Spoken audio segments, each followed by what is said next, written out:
ये बड़े सुंदर फूल माला जो अभी मुझे पहनाई एक हमारे भगवान ने, तो ये इतना सुंदर जो गुलाब का फूल है, जब ये बीज रूप से होता है तब ऐसा नहीं होता है। बीज रूप में बिल्कुल काले काले छोटे से काली मिर्च जैसे दाने होते हैं, और वो बड़े बेढब्बे होते हैं, उसमें भी कोई रंग शक्ल तो कुछ होता नहीं है। लेकिन जब उन बीजों को हम धरती में बो देते हैं, समय पा कर के पौधा बनता है, समय पा कर के कलियां आती हैं, और फिर समय पा कर के ऐसे खिल जाता है, और फिर समय पा कर के देखो ये फूल जाने किस बगीचे में खिला था, कौन तोड़ के शहर लाया, किसने माला गूंद दी, कौन खरीद के ले आया, किसने इस कंठ में इस गले में पहना दी, और अब ये हमारे ज्ञान को समझाने का एक प्राप बन गया है।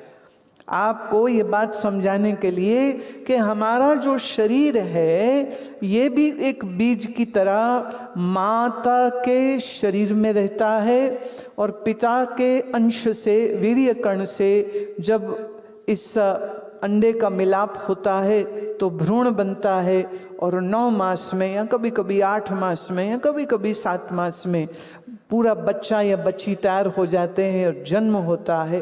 और फिर धीरे धीरे शरीर जो बढ़ता है, और फिर एक समय ऐसा आता है जब शरीर की यात्रा पूरी हो जाती है, तब प्राणहीन हुए देह को हम दाह संस्कार कर देते हैं। अब प्रश्न इसमें ये उठता है, जो शरीर का मूल, वो बीज जो माता की देह में था, जो पिता की देह में था, पर तुम कहाँ थे? फिर जब वो माता पिता जो स्त्री पुरुष थे, जब उनका ब्याह हुआ, उनके संजोग से जो गर्भाधान हुआ और शरीर बनना शुरू हुआ, तब उस समय पर तुम कहाँ थे? कईयों ने ऐसा ऐसा विचार बनाया, और उन्होंने कहा कि एक समय पर मेडिकल साइंस बोलती थी कि 5वें महीने के बाद जो है प्राण उसके शरीर में आते हैं। कईयों ने कहा नहीं, 3 महीने में आते हैं, उसके पहले वो सिर्फ मांस का लोथड़ा है। इसलिए तो 4थे महीने तक या 3रे महीने तक लोग गर्भपात करा देते थे कि हमको ये बच्चा नहीं चाहिए, किसी कारण से भी कराते हों, लेकिन उनको ऐसा नहीं लगता था कि वो किसी प्राणी की हत्या कर रहे हैं, क्योंकि मेडिकल साइंस ये कहती थी कि 3 महीने से पहले तो उसमें कुछ होता ही नहीं है, तो आपने कोई जीव हत्या नहीं करी है। और ये चीज़ बहुत से लोग मानते हैं। लेकिन अगर हम श्री कृष्ण और गीता और श्रीमद् भागवत को अगर हम आधार बनाते हैं, तो सत्य फिर कुछ और हो जाता है। और सत्य ये है कि जिस दिन गर्भाधान हुआ, जिस दिन कंसेप्शन हुआ, जिस दिन स्त्री पुरुष का मिलाप हुआ, वो उस क्षण से ही वह जीव उपस्थित होता है। और फिर यूं कहो कि उसकी उपस्थिति में, उस जीव की उपस्थिति में ये देह का बनना शुरू हो जाता है। क्योंकि जो सूक्ष्म शरीर है, ऐसा समझिए, मैं थोड़ा इसको और विस्तार देती हूँ। हमारे 3 शरीर हैं। कितने? हमारे 3 शरीर हैं। एक तो ये जो हड्डी मांस का शरीर है, यह बना है पंचभूतों से। एक हमारा सूक्ष्म शरीर है, एक हमारा कारण शरीर है।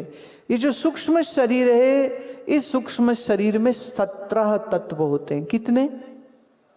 अरे क्या कंफर्टेबल सीट है, ऑडिटोरियम में बैठे हैं तो थोड़ा ध्यान देना पड़ेगा ना, और बड़ा पीठ सीधी करके बैठने का है, ताकि तुम बहुत सावधान होकर के सुनो, क्योंकि ये प्राइमरी क्लास नहीं। अगर प्राइमरी क्लास होती तो मैं आखिर तक सिर्फ कीर्तन कर रही होती, पर आप तो बड़े बच्चे हो ना, अब बड़े बच्चों का प्रमोशन भी तो करना पड़ेगा, तो मेरे संग संग रहना। सूक्ष्म शरीर कितने तत्वों का है?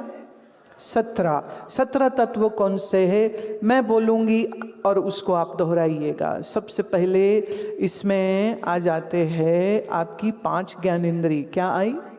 फिर आई 5 कर्म इंद्री, फिर आया मन, बुद्धि, चित्त और अहंकार,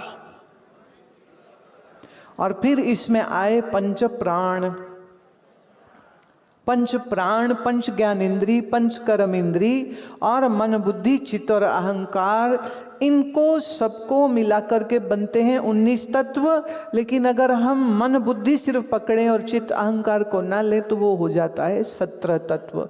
तो कहीं कहीं पर 17 तत्व हम बोलते हैं, पर जब विस्तार जाए, मन के साथ चित्त ले लें, बुद्धि के साथ अहंकार ले लें, तो ये 19 तत्व होते हैं। यह सूक्ष्म शरीर, इस शरीर का समझ लीजिए सॉफ्टवेयर है।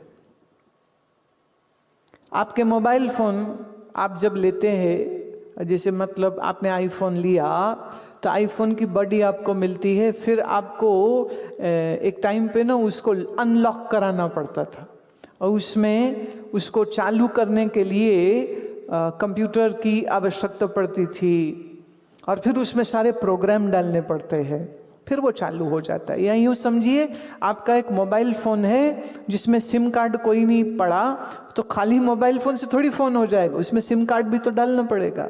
अब आपके सिम कार्ड में आपके कंपनी से जितने पैसे का आपने खरीदा है, प्रीपेड है या पोस्ट पेड है, तो जैसे ही सिम कार्ड गया तो फ़ोन में जान आ जाती है और फिर आप फ़ोन से किसी से बातचीत करो या फ़ोन से आप इंटरनेट के माध्यम कुछ देखो, जो चाहो सो करो।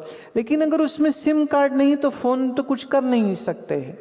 तो ऐसे ही समझिए ये शरीर हुआ फ़ोन की बॉडी जैसा और ये सूक्ष्म शरीर हुआ इस शरीर में गए हुए उस सिम कार्ड की तरह, जिसके बगैर वो फ़ोन काम नहीं करता। ऐसे ही ये जो शरीर है, अगर इसके भीतर सूक्ष्म शरीर ना हो तो फिर ये स्थूल शरीर भी काम नहीं कर सकता है।